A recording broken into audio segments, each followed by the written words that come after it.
الحمد لله نحمده ونستعينه ونستغفره ونعوذ بالله من شرور أنفسنا من يهد الله فلا مضل له ومن يضلله فلا هادي له ونشهد أن لا إله إلا الله وحده لا شريك له ونشهد أن محمدا عبده ورسوله أما بعد فأعوذ بالله من الشيطان الرجيم بسم الله الرحمن الرحيم يا أيها الذين آمنوا صلوا عليه وسلموا تسليما اللهم صل على سيدنا نبينا وحبيبنا مولانا محمد صلى الله عليه وعلى آله وأصحابه وبارك وسلم اللهم صل على حبيبنا مولانا محمد صلى الله عليه وعلى آله وأصحابه وبارك وسلم أعوذ بالله من الشيطان الرجيم بسم الله الرحمن الرحيم وما أرسلناك إلا رحمة للعالمين صدق الله العلي العظيم وصدق رسول النبي الكريم আল্লাহ পাকের বান্দা জনাব মুহাম্মদ রাসূলুল্লাহ সাল্লাল্লাহু আলাইহি ওয়াসাল্লামের উম্মতগণ আল্লাহ পাকের বান্দা জনাব মুহাম্মদ রাসূলুল্লাহ সাল্লাল্লাহু আলাইহি ওয়াসাল্লামের উম্মতগণ আল্লাহ পাক রব্বুল আলামিন আপনাকে আমাকে ফিতনা ফাসাদের জমানায় যখন তামাম দুনিয়ার থেকে ইসলাম মুসলমানদেরকে মিটিয়ে দেওয়ার ষড়যন্ত্র চলতেছে, তামাম দুনিয়ার মধ্যে ইসলাম মুসলমান থাকবে কি থাকবে না এই প্রশ্নের সৃষ্টি হয়েছে। যে জমানায় মানুষ নেকের কাজ ছাড়তেছে, গুনার কাজ ধরতেছে, শুধু গুনার কাজ ধরেই না বরং গুনার কাজে প্রতিযোগিতা শুরু করছে কে কার আগে জাহান্নামে যাবে। সবাই বলি নাউযুবিল্লাহ। যে জমানায় মানুষ নেকের কাজে আশ্চর্য হয়, গুনার কাজে স্বাভাবিক থাকে, যে জমানায় নামধারী মুসলমান ইসলামের সবচেয়ে বড় দুশ্মন হয়ে গেছে, যে জমানায় মুসলমান ইসলাম পছন্দ করে না, সবচেয়ে খতরনাক, সবচেয়ে মারাত্মক মুসলমান সবচেয়ে খতরনাক, সবচেয়ে মারাত্মক, সেই মুহূর্তে আল্লাহ পাক রব্বুল আলামিন আপনাকে আমাকে কোরআন ও হাদিসের মাজলিস, আলেম ওলামা, মুমিন মুত্তাকিন, জাকিরিন শাকিরিনদের গুরুত্বপূর্ণ এক দামি মাজলিসে আসার বসার বলার শোনার তৌফিক আল্লাহ পাক দান করছেন। শুকরিয়া তান সবাই বলে আলহামদুলিল্লাহ। এই মাজলিস অনেক গুরুত্বপূর্ণ, অনেক অনেক দামি। আমি এই মাজলিসকে ধোলাই কারখানা বলি। লন্ডির মধ্যে জামা কাপড়গুলি ময়লা দেওয়া হয়, লন্ডিওয়ালা পরিষ্কার করে তারপর মালিকের কাছে ফেরত দেয়। ঠিক আমরাও মাজলিসে গুনার ময়লা নিয়ে ঢুকছিলাম, আল্লাহ পাক যদি কবুল করে মাজলিস থেকে বের হয়ে যাবে, গুনাহ সব সাফ হয়ে যাবে। এই মাজলিসকে কেন্দ্র করে আল্লাহ পাক ফেরেশতাদের সাথে বিভিন্ন প্রশ্ন এবং জবাব দেওয়ার পরে সিদ্ধান্ত দেন, উশহিদুকুম আন্নী কাদ গফারতু লাহুম। ফেরেশতারা সাক্ষী থাক, গোটা মাজলিসের বান্দাদের গুনাহ আমি সব মাফ করে দিয়েছি। এই যে একবার সুবহানাল্লাহ পড়ছেন, পড়ার সাথে সাথে আমলনামায় 1000 নেকি লেখা হয়ে গেছে। এই একবার সুবহানাল্লাহ পড়ার সাথে সাথে আমলনামার থেকে 1000 গুনাহ ঝরে গেছে। এই জন্য ইমাম বুখারী রাহমাতুল্লাহ আলাইহি তার হাদিসের কিতাবে শেষ করছেন, ওয়ান আবি হুরায়রা রাদিয়াল্লাহু তাআলা আনহু قال قال رسول الله صلى الله عليه وسلم كلمتان حبيبتان إلى الرحمن خفيفتان على اللسان ثقيلتان في الميزان সুবহানাল্লাহি ওয়া বিহামদিহি সুবহানাল্লাহিল আযীম। এই মাজলিস এত গুরুত্বপূর্ণ, এত দামি, শুধু গুনাহ খাতা মাফি নয়, আল্লাহ পাক সমস্ত গুনাহকে নেকের দ্বারা পরিবর্তন করে দেবেন। কদ বুদ্দিলাস সাইয়্যাতুকুম হাসানাত। এই মাজলিস দামি হওয়ার কারণে গোটা এরিয়াকে ফেরেশতারা ঘিরে ফেলাইছে। আল্লাহ পাক জাকিরিনদেরকে এত মূল্যায়ন করেন। জাকিরিন আল্লাহর জিকির করে আর আল্লাহ খুদ জাকিরিনের জিকির করে। ফাজকুরুনি আযকুরুকুম আনা ইনদা যান্নি আবদি বি ওয়া আনা মাআহু ইযা যাকারানি ফা ইন যাকারানি ফি নাফসিহি যাকারতু ফি নাফসি ওয়া ইন যাকারানি ফি মালাইন যাকারতু ফি মালাইন খায়রুম মিনহুম ওয়া ইন তাকাররাবা ইলাইয়া শাবরান তাকাররাবতু ইলাইহি যিরাআ ওয়া ইন তাকাররাবা ইলাইয়া যিরাআন তাকাররাবতু ইলাইহি বাআ ওয়া ইন আতানি ইয়ামশি আতাইতুহু হারওয়ালাতান। সিয়াসাতটার সমস্ত হাদিসের কিতাবের মধ্যে হাদিস খান আসছে। জাকিরিন অনেক দামি হওয়ার কারণে জাকিরিন কার জিকির করে? আর আল্লাহ কার জিকির করে? জাকিরিনের জিকির করে। এই মাজলিস অনেক গুরুত্বপূর্ণ, অনেক দামি। সংক্ষিপ্ত সময় আলোচনা করব। খুব খেয়ালের সাথে কথা শোনার চাই। আমার তন ও মন, আমার শরীর এবং মন একই জায়গায় থাকবে, ঠিক আছে না ভাই? ভাই এই দিকে একটু কমায় দেন, হালকা হালকা কমা। কথা খুব খেয়ালের সাথে শোনা চাই। কথাগুলো যদি শরিয়াত সম্মত হয় গ্রহণ করব, নাকি ভাই?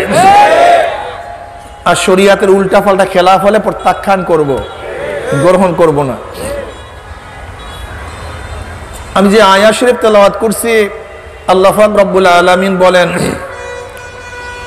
ওমা আরসালনাকা ইল্লা রাহমাতাল লিল আলামিন। নবী হে, আমি আপনাকে গোটা আলমের জন্য রহমত হিসাবে প্রেরণ করেছি। কিসের জন্য ভাই? গোটা আলমের জন্য। বলেন, শুধু মানুষের জন্য নয়, শুধু মুসলমানদের জন্য নয়, শুধু মুমিনদের জন্য নয়, শুধু গাছপালার জন্য নয়, পানির জন্য নয়, সূর্যের জন্য নয়, জমিনের জন্য নয়, গোটা মাখলুকাতের জন্য আল্লাহ পাক রব্বুল আলামিন আমার নবীকে রহমত হিসাবে নাজিল করেছেন। জনাবে মুহাম্মদুর রাসূলুল্লাহ সাল্লাল্লাহু আলাইহি ওয়াসাল্লাম তখন থেকে নবী, যখন আদম আলাইহিসসালাতু ওয়াসসালাম পানি এবং মাটির মধ্যে ঢেউ খেলতেছিলেন, মানে তার জন্মই হয় নাই, তখন থেকেই আমার নবী নবী, ঠিক না? আল্লামা সুয়ুতী রাহমাতুল্লাহ আলাইহি খাশাইশুল কুবরার মধ্যে এই বিষয় বহুত হাদিস নিয়ে আসছেন, আপনারা দেখে নিয়েন। হযরত আদম আলাইহিসসালাতু ওয়াসসালামের অবয়বের মধ্যে যখন রূহ ফুঁকছেন, তার চক্ষু যখন মিলছে, তখন তিনি যেখানেই তাকাইছে সেখানেই দেখে আল্লাহর নামের সাথে মুহাম্মাদের নাম লেখা আছে। আল্লামা সুয়ুতী রাহমাতুল্লাহ আলাইহি এই বিষয়ে হাদিস নিয়ে আসছেন। হযরত আদম আলাইহিসসালাতু ওয়াসসালাম যখন জনাবে মুহাম্মদুর রাসূলুল্লাহ সাল্লাল্লাহু আলাইহি ওয়াসাল্লামের নাম ধরে, উসিলা ধরে মাফির জন্য আল্লাহর কাছে দোয়া করলেন, আল্লাহ পাক তাকে মাফ করে দিলেন। কিন্তু সাথে সাথে প্রশ্ন করলেন, তুমি মুহাম্মাদের নাম জানো কিভাবে? আমি তো শিখাই নাই মুহাম্মাদের নাম, তুমি নামটা জানলা কিভাবে? বলে, মাওলা হে, তুমি যখন আমার শরীরের মধ্যে রূহ ফুঁকছো, আমি তাকাবার সাথে সাথে দেখছি জান্নাতের এমন কোন বিল্ডিং এর দরজা নাই যে দরজার মধ্যে তোমার এবং তার নাম লেখা নেই। আমি দেখিয়েছি হুরদের চোখের তিলাকের মধ্যে তোমার নাম লেখা, তার নাম লেখা আছে। আমি জান্নাতের এমন কোন পাতা দেখি নাই, গাছের পাতা দেখি নাই যে পাতার মধ্যে তোমার এবং তার নাম লেখা নাই। আমি বুঝতে পারছি তোমার নামের সাথে যার নাম নিশ্চয়ই তুমি তাকে মোহাম্মত করো, ভালোবাসো। এর জন্য তার নাম ধরে আমি তোমার কাছে দোয়া করছি। জনাবে মুহাম্মদ রাসূলুল্লাহ সাল্লাল্লাহু আলাইহি ওয়াসাল্লাম যেই জমানায় আসতেন সেই জমানায় তিনি নবী হয়ে যাইতেন, রসুল হয়ে যাইতেন, এবং অন্যান্য রসুল এবং নবীদের তার ইত্তেবা করা ওয়াজিব হয়ে যেত। এমনকি ঈসা আলাইহিস সালাতু ওয়াস সালাম যখন আসবেন, তিনি যদিও নবী, লেকিন তার নবুয়াতি আর চলবে না, চলবে জনাবে মুহাম্মদ রাসূলুল্লাহ সাল্লাল্লাহু আলাইহি ওয়াসাল্লাম শরীয়ত। জনাবে মুহাম্মদ রাসূলুল্লাহ সাল্লাল্লাহু আলাইহি ওয়াসাল্লাম আসার আগে নবী ইব্রাহিম আলাইহিস সালাতু ওয়াস সালাম আল্লাহর কাছে দোয়া করছে, রব্বানা ওয়াবআস ফীহিম রাসূলাম মিনহুম ইয়াতলু আলাইহিম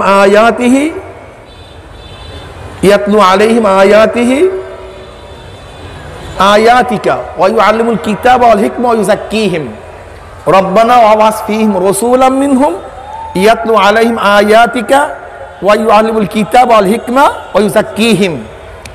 অনেক আগে দোয়া করছে, আল্লাহ তুমি আমাদের মধ্য থেকে এমন একজন রসুল প্রেরণ করো, ইয়াতলু আলাইহিম আয়াতিকা ওয়া ইউআল্লিমুল কিতাবা ওয়াল হিকমা ওয়া ইউযাক্কিহিম। তার জবাবে আল্লাহ পাক রব্বুল আলামিন কি জবাব দিয়েছেন? রব্বানা হুয়াল্লাযী বাআসা বিল উম্মিয়্যিনা রাসূলাম মিনহুম ইয়াতলু আলাইহিম আয়াতিহি ওয়া ইউযাক্কিহিম ওয়া ইউআল্লিমুল কিতাবা ওয়াল হিকমা ওয়া ইন কানু মিন ক্বাবলু লাফি যালালিম মুবিন। এই জবাব আসছে অনেক পরে।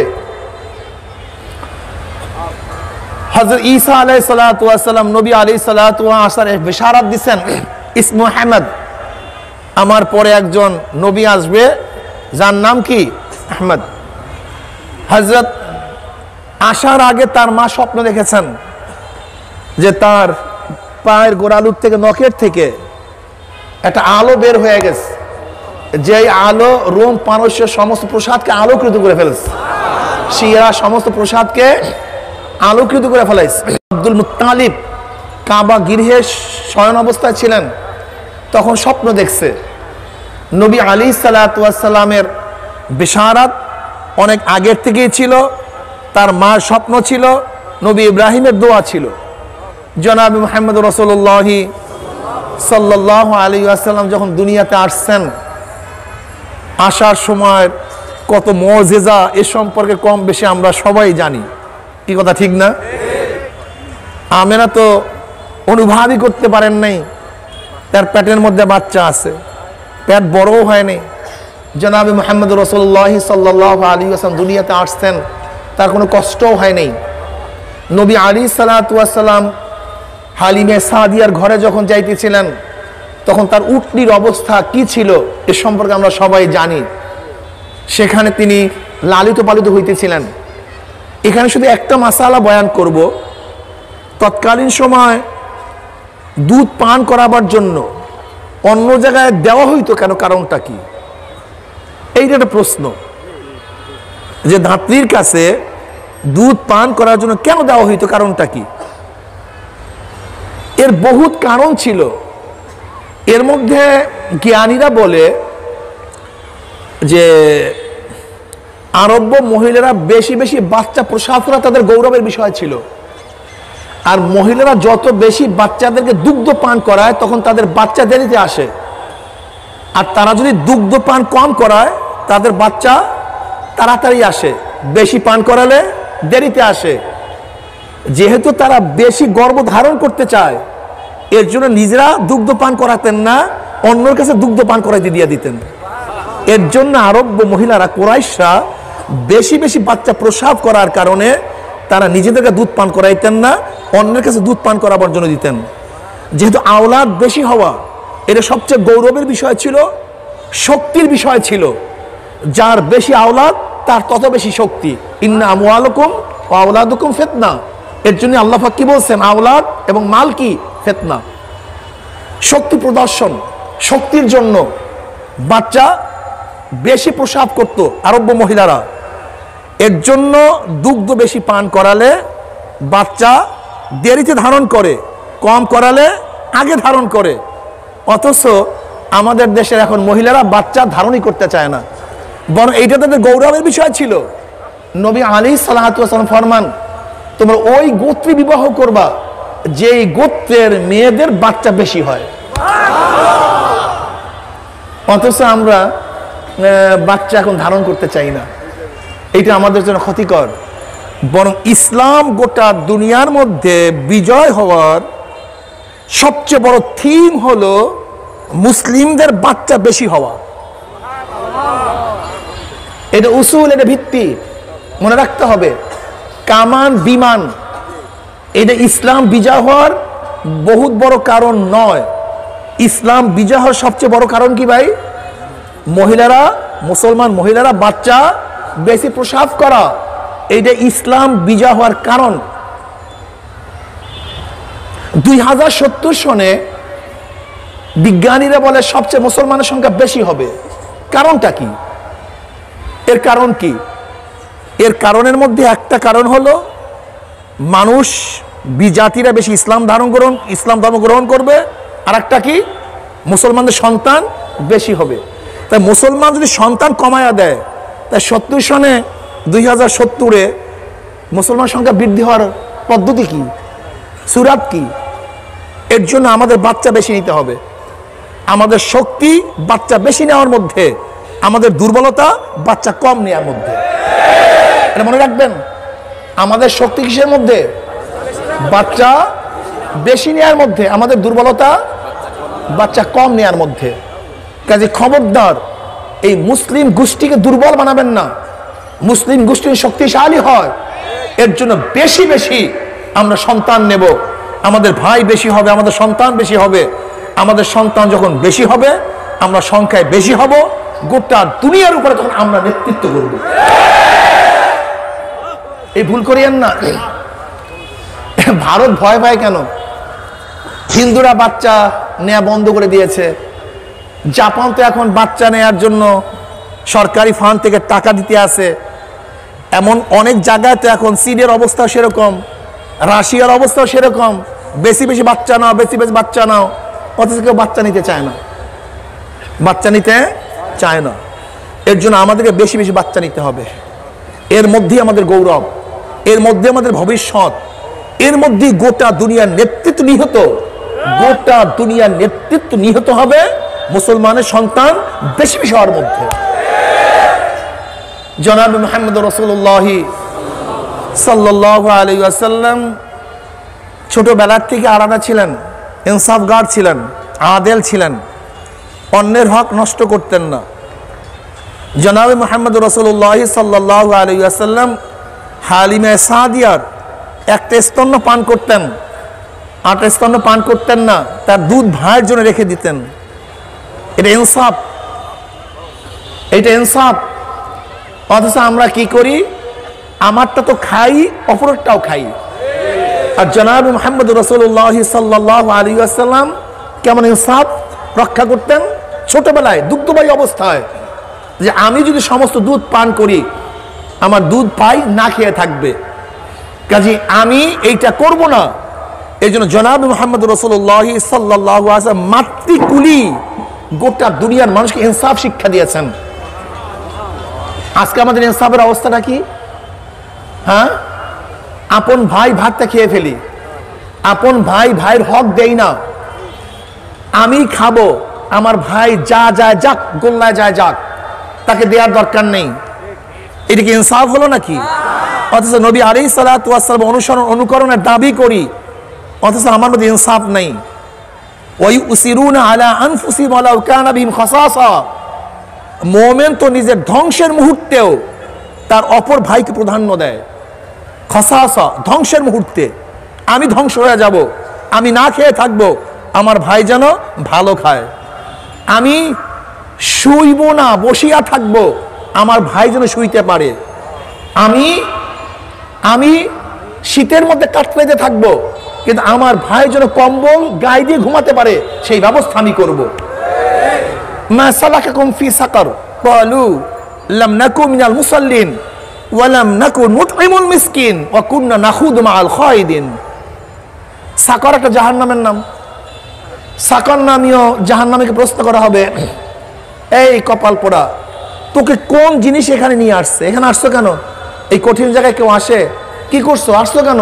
ক্বালু, জাহান্নামীরা বলবে, লাম নাকু মিনাল মুসাল্লিন। নাম্বার 1, আমি দুনিয়াতে নামাজ পড়তাম না।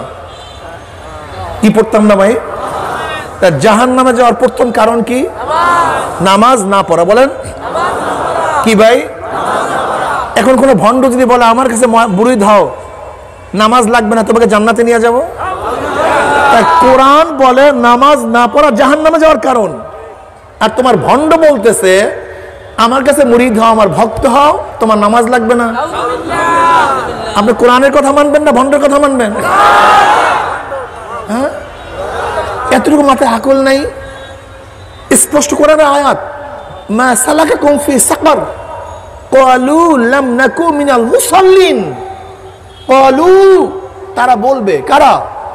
জাহান্নামীরা বলবে, লাম নাকু মিনাল মুসাল্লিন, আমরা দুনিয়াতে নামাজ পড়তাম না, নামাজ পড়তাম না।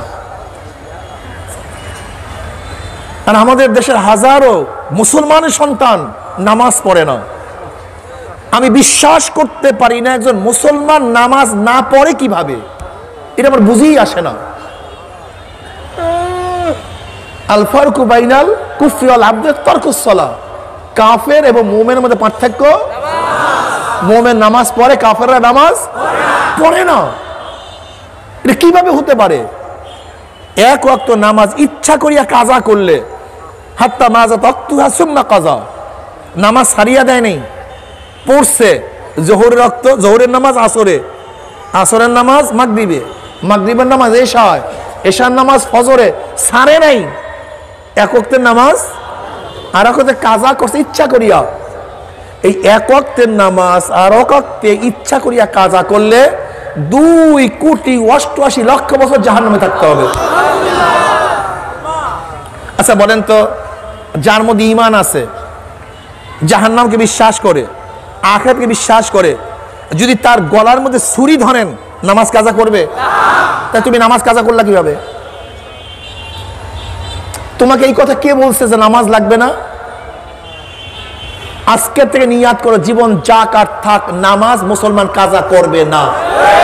নিয়াত করো আজকের থেকে, জীবন যাক আর থাক, আমি নামাজ কাজা করব না। মুসলমান নামাজ কাজা করতে পারে না, মুসলমান নামাজ ছাড়তে পারে না।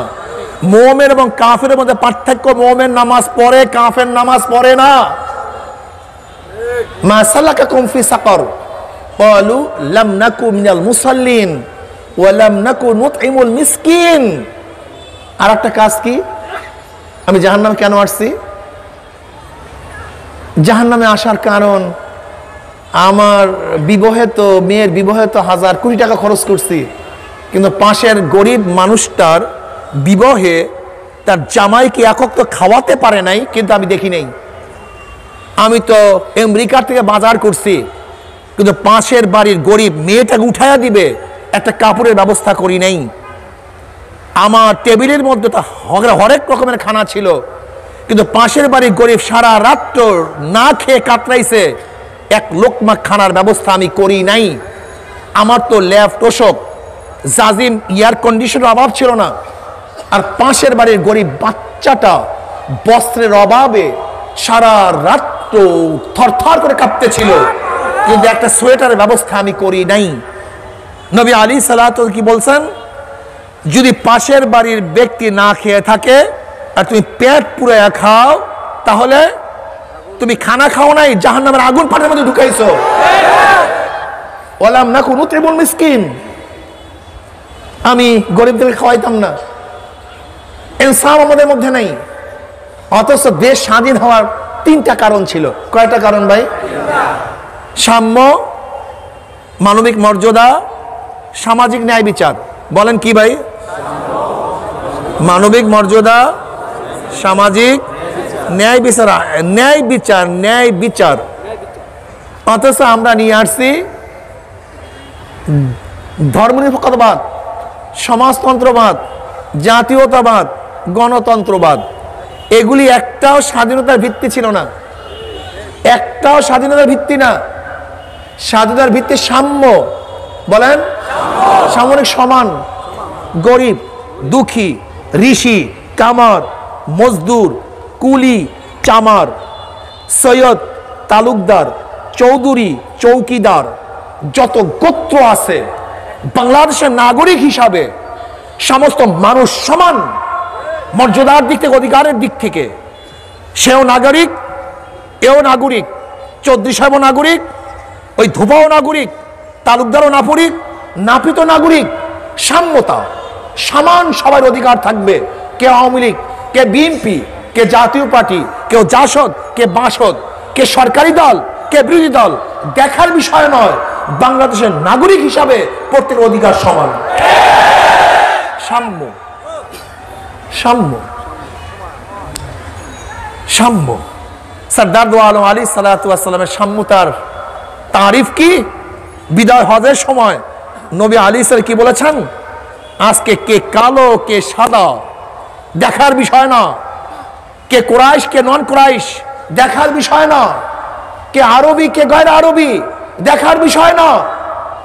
গোটা দুনিয়ার মানুষ সব সমান। গোলাম মালিকের সাথে খানা খাবে একই দস্তারখানে, হ্যাঁ, মালিক খাবে হরেক রকমের, আর গোলাম না খেয়ে থাকবে, এর নাম সাম্যতা না। ইসলাম স্পষ্ট বলে দিয়েছে, মালিক যা খাবে গোলাম একই খানা খাবে।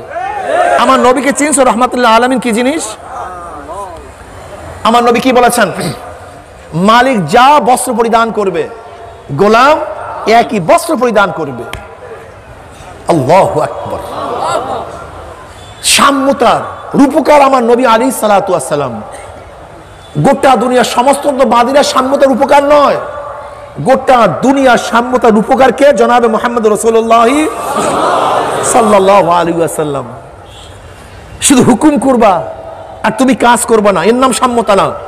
জনাবে মুহাম্মদ রাসূলুল্লাহ সাল্লাল্লাহু আলাইহি ওয়াসাল্লাম খন্দকের ময়দানে কি অবস্থা ছিলেন? সাহাবারা যে কাজ করছে তিনি একই কাজ করেছেন।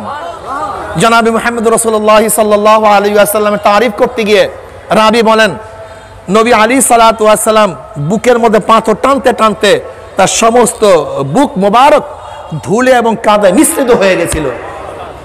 সাহাবায়ে কেরাম রিদওয়ানুল্লাহ আজমাইন আসছেন, নবী আল্লাহ ক্ষুধার্ত, কিছু খানার ব্যবস্থা করেন, পেটে পাথর বাঁধছি। নবী আলাইহিস সালাতু ওয়াস সালাম বললেন, কত পাথর বাঁধছো? দেখে এক একটা পাথর বাঁধা। নবী তার কাপড় উঠালেন, দেখেন সবাই পেটের মধ্যে পাথর একটা, আমার নবীর পেটের মধ্যে পাথর দুইটা।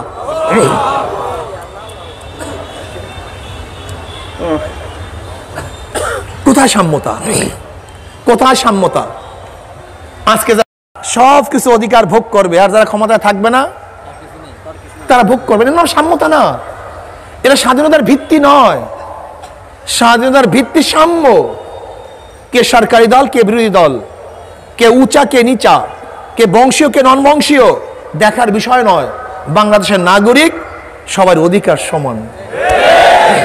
জনাবে মুহাম্মদ রাসূলুল্লাহ সাল্লাল্লাহু আলাইহি ওয়াসাল্লাম সবার অধিকারকে সমানই করেন নাই, বরং যে যত কামাই করতে পারো বংশের দিক থেকে কার কোনো মর্যাদা হবে না। যে যত আমল করবা তার মর্যাদা তত বাড়তে থাকবে। কেমন? বেলাল হাবশী রাদিয়াল্লাহু তাআলা গোলাম জাত গোলাম, নিজেও গোলাম, বাবাও গোলাম, দাদাও গোলাম, কুচ্ছিত কালো, ওট ছিল তোতলা, অথচ কি অবস্থা? নবী আলাইহিস সালাতু ওয়া ফরমান, কিয়ামতের ময়দানে সমস্ত মানুষ উঠবে পায়ে হাঁটিয়া হাঁটিয়া, আর বেলালে হাবশী তার মর্যাদার কারণে কিয়ামতের ময়দানে উঠবে উটের পিঠে চড়িয়া। কি ভাবছেন? কি দেখছেন সাম্যতা কোথায় চলে গেছে? ইসলাম দিছে, অন্য কেউ না। গোটা দুনিয়ার মধ্যে সক্রেটিস বলেন, অ্যারিস্টটল বলেন, প্লেটো বলেন, মন্টেস্কো বলেন, লক বলেন, রুশো বলেন, যত বড় বড় পলিটিক্যাল বিজ্ঞানীরা আছে, নবী আলাইহিস সালাতু ওয়াস সালাম মানুষের মধ্যে যে সাম্যতা সৃষ্টি করেছেন, গোলামদেরকে যে মর্যাদা দিয়েছেন, গোটা দুনিয়ার মধ্যে এরকম মর্যাদা দেওয়ার কোন বিজ্ঞানী, কোন দার্শনিক, কোন রাজনীতিবিদ পয়দাই হয় নাই। নবীকেই চিনো না তুমি, সমস্যা এখানে। নবীকেই চিনলা না, আমার নবীকেই চিনো না। বিশ্বাস কর আল্লাহর কসম, অনেকে আমার নবীকে চিনে না। আমার নবীকে এক একজন এক এক ধরনের চিনে, কিন্তু নবী কি? আমার নবীর মর্যাদাটা কি? তিনি কি করেছেন? আল্লাহু আকবার। জনাবে মুহাম্মদ রাসূলুল্লাহ সাল্লাল্লাহু আলাইহি ওয়াসাল্লাম কিভাবে বন্টন করতেন? আগে নিজে খাইতেন? হযরত আবু হুরায়রা রাদিয়াল্লাহু ফরমান, আমরা আহলুস সুফফার মধ্যে ছিলাম, ক্ষুধার্ত, কিচ্ছু নাই, খানাফিনা, ক্ষুধায় মসজিদের বাইরে নেমে গেছে। কেন? আমাকে দেখবে, আমার চেহারার দিকে তাকাবে, আমি ক্ষুধার্ত অবস্থায় দেখে হয়তো দাওয়াত দিবে, এর জন্য আমি মসজিদের গেটে বসে গেছি যেখান থেকে মুসল্লিরা যায়। হযরত ওমর ইবনে খাত্তাব রাদিয়াল্লাহু বের হইছেন, আমি তাকে সালাম দিলাম, তিনি সালামের জবাব দিয়েছেন। আমি তার কাছে মাসআলা জিজ্ঞাসা করছি, আমি মাসআলা জানতাম, জবাব আমি জানি, জিজ্ঞাসা করছি কেন? এই মাসআলার জবাব দিতে দিতে আমার দিকে তাকাবে, আমার অবস্থা দেখবে যে আমি ক্ষুধার্ত, আমাকে দাওয়াত দিবে, হয়তো বা কিছু খেতে পারবো, এই আশায় আমি তাকে মাসআলা জিজ্ঞাসা করছি। ওমর ইবনে খাত্তাব রাদিয়াল্লাহু তাআলা সালামের জবাব নিলেন, মাসআলার জবাব দিলেন, চলে গেছেন, আমাকে দাওয়াত দিলেন না। আমি বুঝছি তার ঘরের মধ্যেও কিচ্ছু নাই, আমাকে খাওয়াবার মতো কিচ্ছু নেই। আবু বকর সিদ্দিক রাদিয়াল্লাহু তাআলা আসছেন, আমিও তাকে সালাম দিলাম, তিনিও সালামের জবাব নিছে, মাসালা জিজ্ঞাসা করছি, মাসালার জবাব দিছে, লেকিন দাওয়াত দিলেন না। বুঝছি তার ঘরেও আমাকে খাওয়াবার মতো কিচ্ছু নাই। এরপর সর্দার দো আলম আলাইহিস সালাতু আসছেন, আমি তাকে সালাম দিছি, দেওয়ার সাথে সাথে তিনি ঘরে ডাকছেন, এই ঘরে কিছু আছে খাওয়াবার মতো? ঘরের থেকে জবাব আসছে, এক পেয়ালা দুধ হাদিয়া আসছে, এর বাইরে কিছুই নেই। নবী আলাইহিস সালাতু ওয়াস সালাম আবু হুরায়রাকে বললেন, যাও আহলুস সুফফার মধ্যে যত সদস্য আছে সবাইকে নিয়ে আসো, আমার ঘরে দাওয়াত। আবু হুরায়রা রাদিয়াল্লাহু চিন্তা করলেন, এক পেয়ালা মাত্র দুধ, এটা আমার জন্যই যথেষ্ট না। আর তৎকালীন সময় আমরা 70-এর উপরে লোক ছিলাম, আর আমাকে সবাইকে আনার জন্য বলছে, আর হুকুম তো আমাকেই দিবে, বন্টন করো। তা আমি তো যেই আব্দুল্লাহ সেই আব্দুল্লাহ, যেই ক্ষুধার্ত সেই ক্ষুধার্থী, তা আমার অবস্থাটা কি? কিন্তু হুকুম তো অমান্য করার কোনো ক্ষমতা নেই। সবাইকে ডাকলাম, সবাই বসছে। নবী আলাইহিস সালাতু ওয়াস সালাম হাতে পেয়ালা নিয়ে আসছেন, আসি আমার কাছে দিলেন, নাও আবু হুরায়রা পান করো। আবু হুরায়রা রাদিয়াল্লাহু ফরমান, আমি দুধের পেয়ালা নিয়ে প্রথম একজনের কাছে গেছি, সবাই তো ক্ষুধার্ত, কারণ পেটের মধ্যে কিচ্ছু নেই, ক্ষুধার্ত অবস্থায় পেয়ালার দুধ পেয়ে এক চুমুকেই পেট পুড়ে ফেলাইছে। কিন্তু ওই সত্তার কসম যার কুদরত হাতের মধ্যে আমার জীবন, পেয়ালার থেকে এক ফোঁটা দুধ কমে নেই, এক ফোঁটা দুধ কমে নেই। আমার নবীর মুজিজা, আমাকে পেয়ালা ফেরত দিছে, আমি দ্বিতীয় ব্যক্তির কাছে নিয়ে গেছি, দ্বিতীয় ব্যক্তিও পেয়ালার থেকে দুধ পান করছে, কিন্তু দুধ এক ফোঁটাও কমে নেই। তৃতীয় ব্যক্তির কাছে নিয়ে গেছি, সেও পান করছে, দুধ কমে নাই। এরকম করতে করতে আহলুস সুফফার সমস্ত সদস্যদেরকে আমি দুধ পান করালাম, কিন্তু যেই দুধ সেই দুধ। এবার নবী আলাইহিস সালাতু ওয়াস সালাম বললেন, আবু হুরায়রা পান করো। আমি পান করলাম, এক চুমুকি পেট পুড়ে ফেলাইস, পেয়ালা ফেরত দিছি। নবী বললেন, আবু হুরায়রা আবারও পান করো। বলি, ইয়া নবী আল্লাহ, পেটে জায়গা নাই তো। না, আবারও পান করো। আমি আবারও পান করলাম, পেয়ালা ফেরত দিলাম। এবার নবী বলেন, আবু হুরায়রা আবারও পান করো। ইয়া নবী আল্লাহ, জায়গা নাই তো। না, আবারও পান করো তুমি। আমি আবারও পেয়ালার থেকে দুধ পান করলাম, এবার পেয়ালা ফেরত দিছি। এরপর আমার নবী পান করছেন। আগে সাগরেদ, আগে কর্মী বাহিনী, আগে উম্মত, আর আমাদের অবস্থাটা কি? হ্যাঁ, খুব ভালো মতো বুঝতে হবে, বুঝার চেষ্টা করতে হবে। সরদার দো আলম আলাইহিস সালাতু আখলাক, চরিত্র আমাদের গঠন করতে হবে, এই তবিয়াত আমাদেরকে নিয়ে আসতে হবে।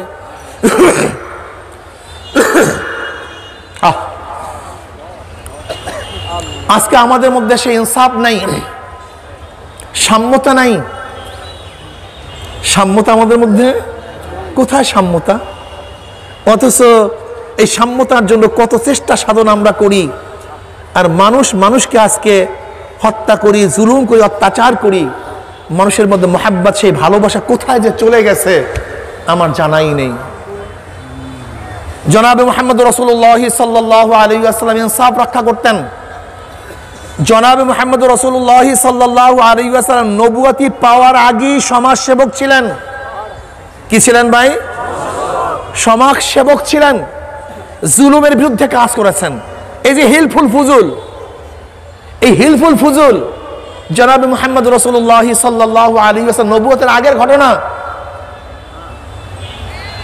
আরব্য কোন এক গরিব ব্যক্তির মাল কিনার পরে ওই বড়লোক বেচারা দাম দেয় না, কিন্তু বেচারা কিছু বলতেও পারে না, গরিব মানুষ, দুর্বল মানুষ। শোক গাথা কবিতা আবৃত্তি করতেছিল পাহাড়ে উঠা। তখন আরব্য গোত্ররা একত্রিত হয়ে শপথ করছিল, আমরা মাজলুমের পক্ষে, জালেমের বিপক্ষে। যদি কেউ আমাদের উপর আক্রমণ করে সম্মিলিতভাবে আমরা তার প্রতিহত করব। ওই মাজলিসে জনাবে মুহাম্মদ রাসূলুল্লাহ সাল্লাল্লাহু আলাইহি ছিলেন। এই মাজলিসটার নাম হলো হিলফুল ফুজুল। জালেমের বিপক্ষে, মাজলুমের পক্ষে। তখন নবী হন নাই।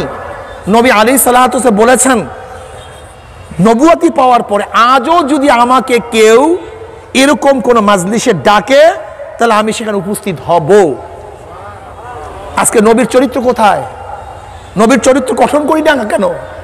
আজকে মাজলুমদের বিপক্ষে আমরা থাকবো না জালেমদের বিপক্ষে থাকবো? মাজলুমের পক্ষে থাকবো না জালেমের পক্ষে থাকবো? জি মাজলুম হোক তার পক্ষেই আপনাকে থাকতে হবে, চাই সে হিন্দু হোক, চাই খ্রিস্টান হোক, চাই ইহুদি হোক, জি হোক না কেন, যে মাজলুম তার পক্ষে মুসলমান থাকবে। মুসলমান সব সময় জালেমের বিপক্ষে, মাজলুমের কার বিপক্ষে ভাই? জালেমের বিপক্ষে, মাজলুমের পক্ষে। মুসলমান সব সময় জালেমের বিপক্ষে, মাজলুমের পক্ষে। ইসলাম সম্পর্কে আমরা জানি না। হযরত আলীউল মুর্তজা রাদিয়াল্লাহু তাআলা খেলাফতের আমলে তার একটা বর্ম হারানো গেছে। হঠাৎ দেখে একটা বর্ম কার কাছে? ইহুদির কাছে বিক্রি করতেছে। আলী রাদিয়াল্লাহু বললেন, এই বর্মটা তো আমার। ইহুদি বলছে, না এটা আমার। তিনি বিচার দিচ্ছেন কাজীর কাছে। এবার বিচারক উভয়কে ডাকছে, ইহুদিকেও ডাকছে, আলী রাদিয়াল্লাহুকে ডাকছে। এখন আলী রাদিয়াল্লাহু বলতেছেন, আপনার কি কোনো সাক্ষী আছে? বলে হ্যাঁ সাক্ষী আছে। বলে কে? বলে আমার গোলাম আর আমার ছেলে হাসান। বলে বাবার পক্ষে ছেলের সাক্ষী আর মালিকের পক্ষে গোলামের সাক্ষী গ্রহণযোগ্য না, এর বাইরে কোনো সাক্ষী আছে? বলেন না। তাহলে বর্মকার ইহুদি। ইহুদি আশ্চর্য হয়ে গেছে। খলিফাতুল মুমিনিন আলী তখন সমস্ত মুমিনের প্রেসিডেন্ট, খলিফা, বাদশাহ, অথচ তার পক্ষে রায় যায় নাই, রায় চলে গেছে ইহুদির পক্ষে। আজকে গোটা দুনিয়ার মধ্যে চিন্তা করা যায় যে প্রেসিডেন্টের বিপক্ষে রায় চলে যাবে, প্রাইম মিনিস্টারের বিপক্ষে রায় চলে যাবে, কিন্তু ইসলামের পক্ষে এটা সহজ, ইসলামের মধ্যে একেবারে সহজ। তখন ইহুদি বলছিল, এই বর্মা আমার না, এইটা তার, আমাকে কলেমা পড়াও। যে ইসলামের মধ্যে এত সুন্দর ইনসাফ, এই ইসলামের বাহিরে আমি এক সেকেন্ডও থাকতে চাই না, আমাকে কলেমা পড়াও। আগেকার জমানায় কাফের বেঈমান মুশরিকরা ইসলামের চরিত্র দেখি ইসলাম গ্রহণ করত, আর আজকে আমাদের চরিত্র দেখিয়া মুসলমানরা ইসলাম থেকে অনেক দূরে চলে যাইতেছে। জনাবে মুহাম্মদ রাসূলুল্লাহ সাল্লাল্লাহু আলাইহি ওয়াসাল্লাম শুধু মানুষের জন্য রহমত না, তিনি জমিনের জন্য রহমত। নবী আলাইহিস সালাতু গাছের জন্য রহমত। আমার নবী কি বলেছেন? বিনা জরুরতে একটা গাছের ডালও ছিঁড়িও না, সে কষ্ট পাবে। নবী আলাইহিস সালাতু জানোয়ারের জন্য রহমত। তিনি কি বলেছেন? যে তোমাদের কাজ শেষ, বোঝা বহন শেষ, জলদি জলদি নেমে পড়ো। তোমরা উটকে, গাধাকে, ঘোড়াকে তোমরা রেহাল বানায়ও না, তোমরা মেম্বার বানায়ও না। জনাবে মুহাম্মদ রাসূলুল্লাহ সাল্লাল্লাহু আলাইহি কি বলেছেন? তোমরা জানোয়ারকে ভোতা ছুরি দিয়ে জবাই করো না, জানোয়ার কষ্ট পাবে। জনাবে মুহাম্মদ রাসূলুল্লাহ সাল্লাল্লাহু আলাইহি ওয়াসাল্লাম জানোয়ারের জন্য রহমত। বুখারীর মধ্যে রওয়ায়াত আসছে, জাহান্নামের মধ্যে এক মহিলাকে দেখে বিলাল তার নখ দিয়ে বারবার আশ্রাইতেছে। প্রশ্ন করা হয়েছে কেন? বলে এই মহিলা এই বিড়ালকে কষ্ট দিছে, বিড়ালকে কষ্ট দিছে। বিড়ালকে কষ্ট দেওয়া জায়েজ নাই, গরুকে কষ্ট দেওয়া জায়েজ নাই, কোনো জানোয়ারকে কষ্ট দেওয়া জায়েজ নাই। তুমি কি দেখো নাই বনি ইসরাইলের এক উল্টা মহিলা, খারাপ মহিলা, আল্লাহর এক মাখলুক কুকুরকে পানি পান করাবার জন্য আল্লাহ পাক তাকে মাফ করে দিয়েছেন। আর আমরা কি করতেছি বর্তমানে?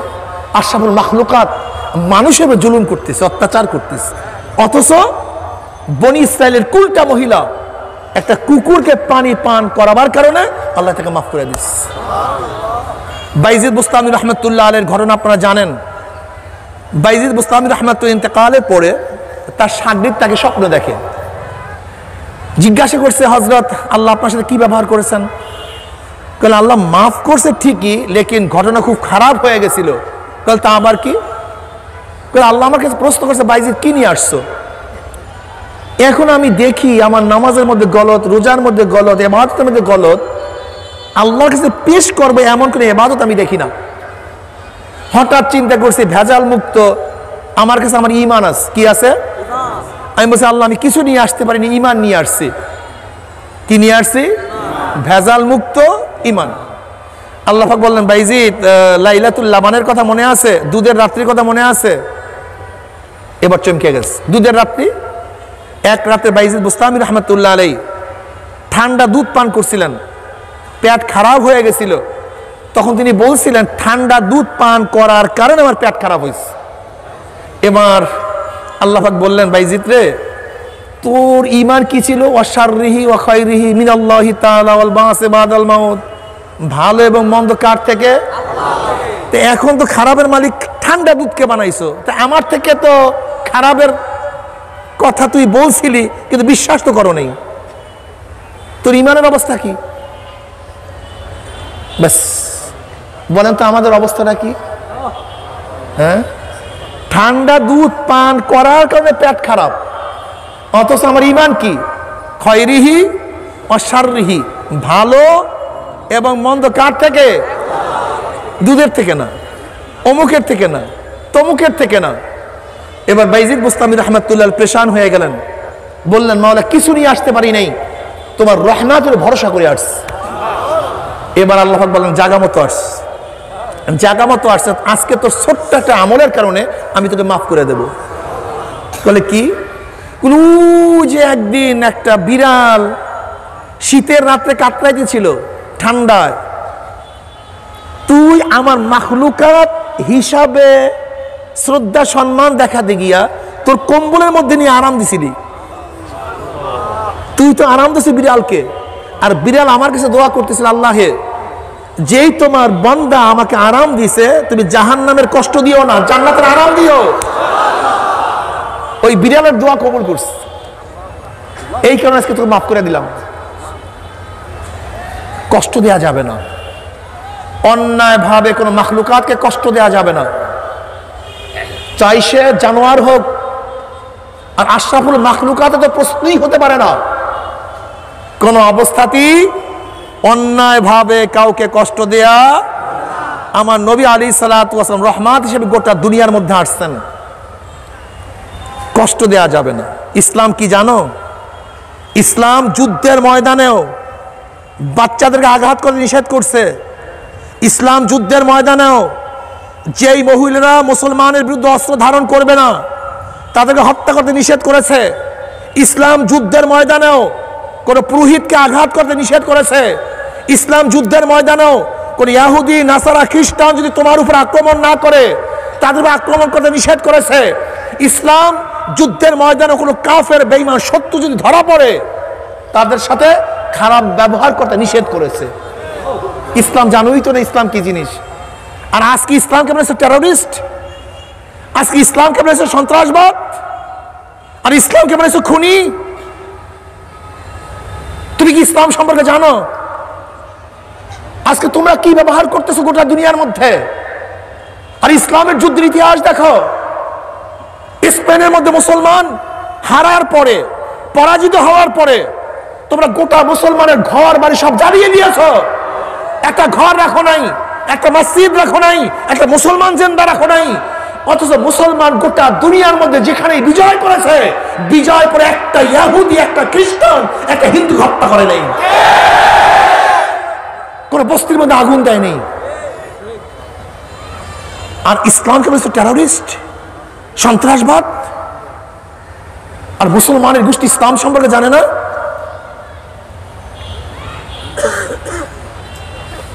আল্লাহু আকবার। ইসলামের সাথে শান্তির কোন ধর্ম গোটা দুনিয়ার মধ্যে নেই। সেই ইসলামকে টেররিস্ট বানাইস, সন্ত্রাসবাদ বানাইস, মৌলবাদী বানাইস ইসলামকে। আমরা মৌলবাদী, কোনো সন্দেহ নাই। মূলের উপরে যে থাকে তাকে বলে মৌলবাদী। মূলের উপরে যারা থাকে তাদের কি বলা হয়? আমাদের আল্লাহ কয়জন?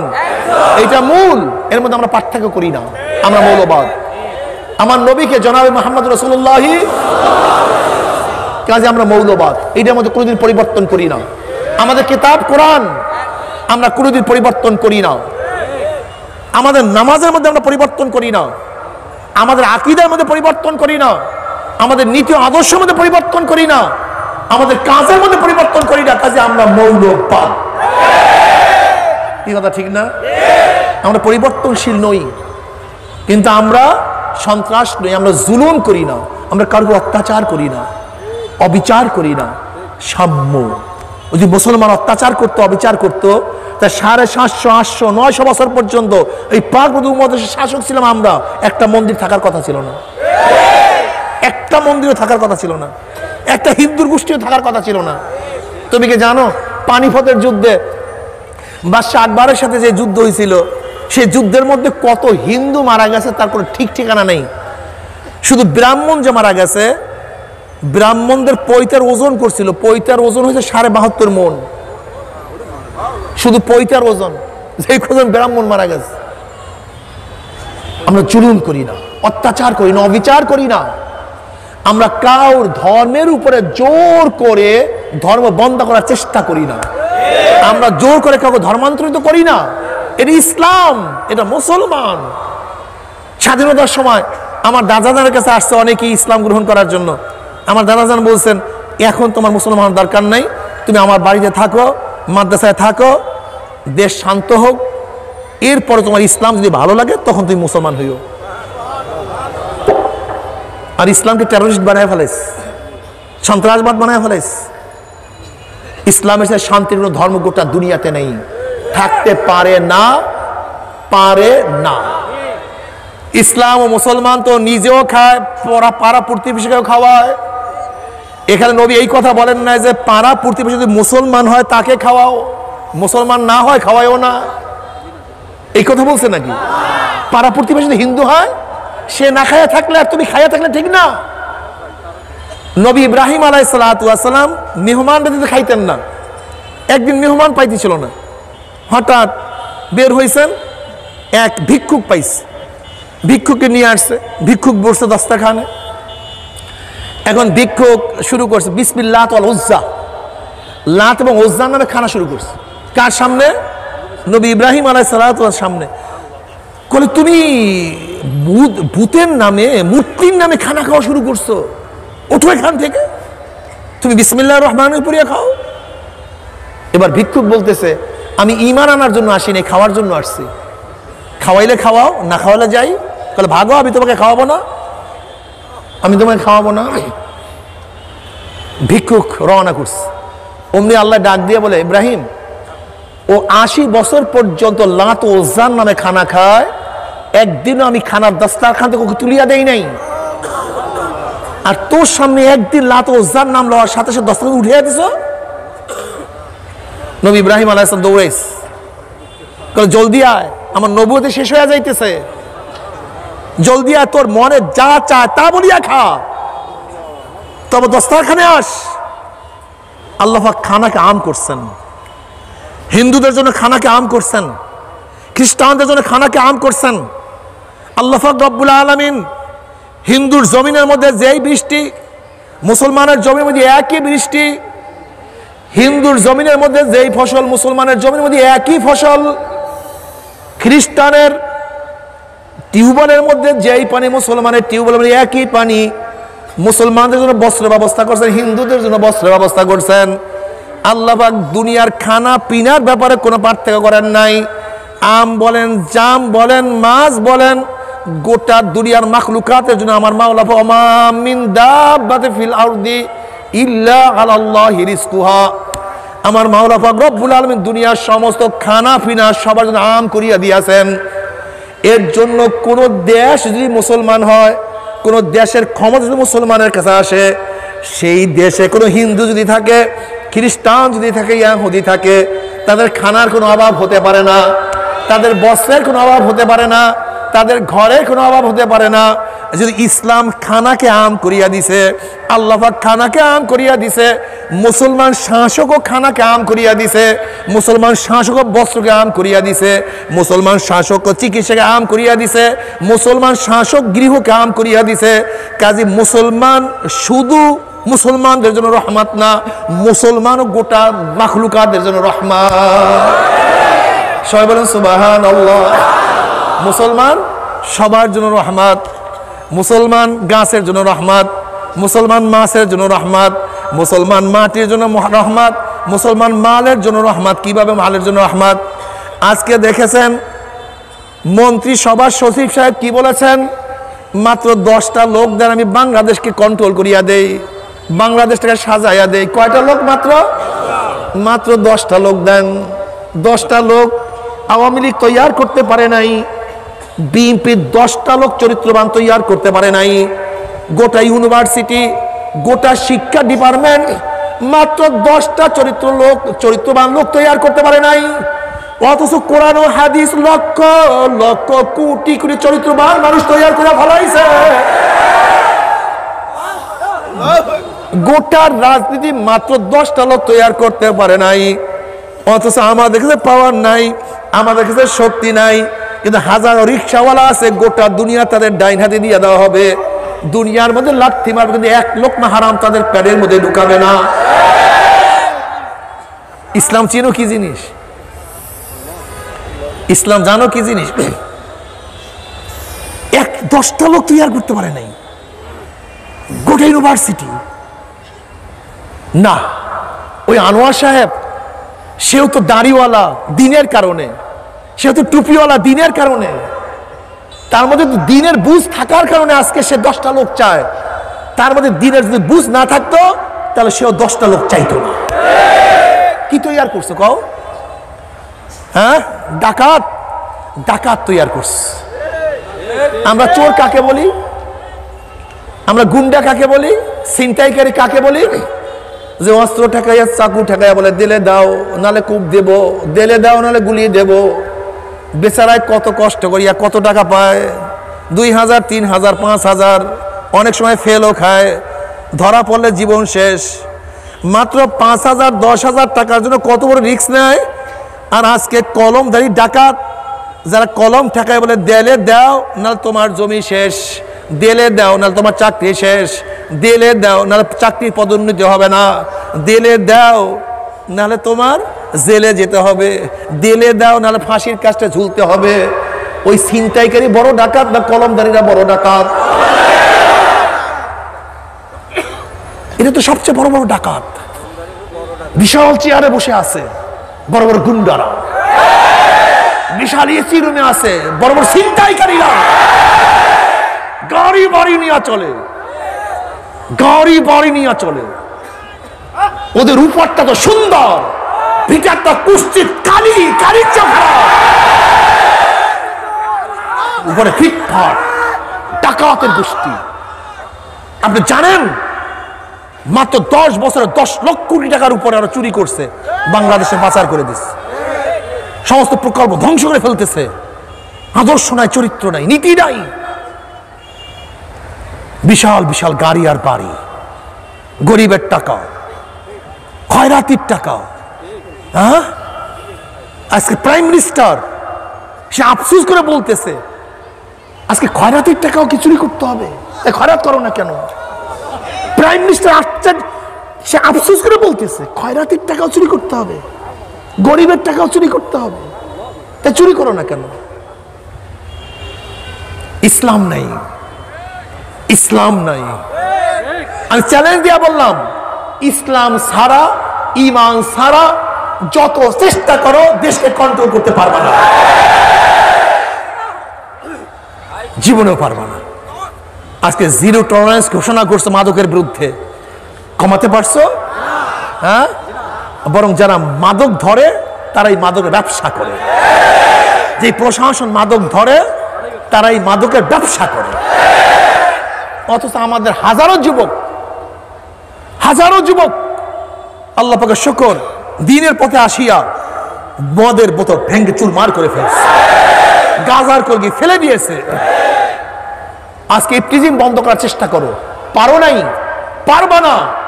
অথচ হাজারো যুবক দ্বীনের পথে এসে তাদের চক্ষুকে হেফাজত করছে, কোন মেয়ের দিকে তাকায় না। ইসলাম, ইসলামের আলো, ইসলামের নূর এত সহজ। আমাকে অনেকে বলে, হুজুর আপনারা পাওয়ারে গেলে কি করবেন, কি করবেন? আমি বললাম, আজকে যে উন্নতি হয় তার সাথে 70 গুণ উন্নতি বেশি হবে। বলে কিভাবে? বলে এখন 100 গেলে 1 টাকা চুরি হবে না, এমনিতে 70 গুণ বেশি। চোর বন্ধ করো, চোর বন্ধ করো, দেশ আকাশে উঠিয়া যাবে। তুমি জানো সব চুরি, সব ডাকাতি, কারণটা কি? চরিত্র নেই, ইসলাম নাই, ঈমান নাই, আল্লাহর ভয় নেই।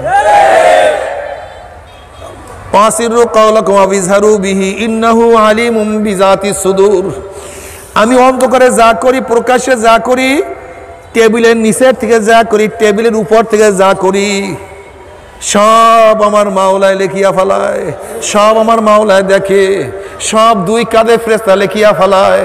কিয়ামতের মধ্যে কি জবাব দেব, আল্লাহর সামনে কি জবাব দেব? যেরকম মেমোরি কার্ড সব কিছু রেকর্ড করা যায়, ভিডিও করা যায়, কিন্তু কার্ডের মধ্যে দেখা যায় না এর মধ্যে কি ভিডিও করা আছে, কি রেকর্ড করা আছে। মেশিনের মধ্যে যখন ঢুকাইয়া দিবা, দেখবে একের পর এক সব আসতে আছে। আল্লাহ পাক রব্বুল আলামিন 2 কাঁধের মধ্যে কিরামান কাতিবিনা ইয়ালামুনা মা তাফালুন, 2 কাঁধের মধ্যে 2টা মেমোরি কার্ড ঢুকাইয়া দিছে।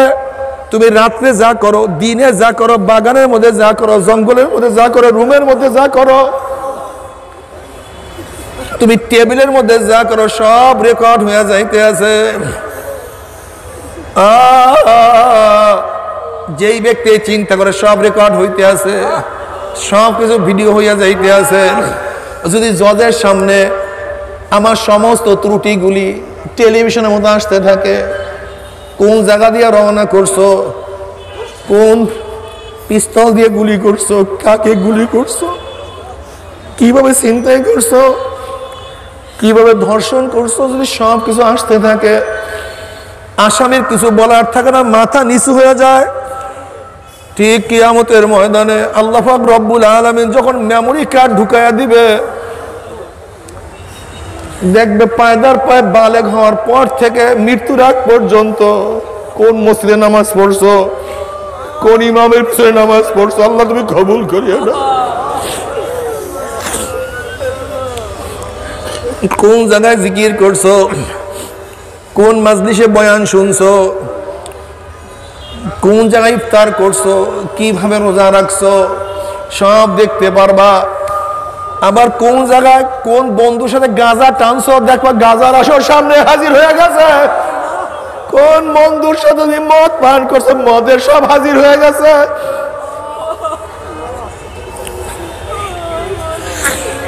কোন বন্ধুদের সাথে সিনেমা দেখছো, কোন বন্ধুদের সাথে কোথায় আড্ডা মারছো, কোন জায়গায় কোন অপকর্মের মধ্যে লিপ্ত হইছো, কাকে খুন করছো, কাকে জুলুম করছো, কোন জায়গায় চুরি করছো। লা ইউগাদিরু সাগীরাতান ওয়ালা কাবীরাতান ইল্লা আহসাহা, ছোট বড় কোনো কিছুই মাওলা পাকের হিসাব থেকে গোপন করা যাবে না। আল্লাহ, আল্লাহ তুমি মাফ করিয়া দাও। এ আমার যুবক বাবারা, এ আমার মুরব্বী বাবারা, আমার পর্দালা মা বোনেরা, ঈমান নিয়ে আসো, ইয়াকিন করো যে সব কিছু হিসাব নিকাশ, সব কিছু হিসাব নিকাশ চলতে আছে, সব কিছু মেমোরি হয়ে যাইতে আছে, সব কিছু রেকর্ড হয়ে যাইতে আছে, সব কিছু ভিডিও হয়ে যাইতে আছে। যদি দিন অনুযায়ী দিন পালন করিয়া কবরে যাইতে পারো, আল্লাহ পাক রব্বুল আলামিন তোমার জন্য আমার জন্য কি সুন্দর জান্নাতের ব্যবস্থা করছে। কবরের মধ্যে রওজাত মিন রিয়াজিল জান্নাহ, জান্নাতের বাগিচা হইয়া যাবে। গোটা কবরটা জান্নাতের বাগিচা হইয়া যাবে। জনাবে মুহাম্মদ রাসূলুল্লাহ সাল্লাল্লাহু আলাইহি ওয়াসাল্লামকে দেখাইয়া বলবে, মান হাজার রজুল, চেন ওই ব্যক্তিকে। তখন যুবক নবীকে দেখিয়াই তার চেহারা দেখিয়া চিনিয়া ফেলাইবে। ওনার প্রেমে পড়িয়া মাথায় টুপি রাখছি, কলেজের সাথীরা টুপি উঠে কত থুক মারছে, কিন্তু ওনার মহাব্বতে পড়িয়া মাথার থেকে টুপি নামাই নাই। ওনার প্রেমে পড়িয়া দাড়ির মধ্যে পোষ লাগাই নাই। ওনার প্রেমে পড়িয়া সুন্নতি জামাও সারি নাই।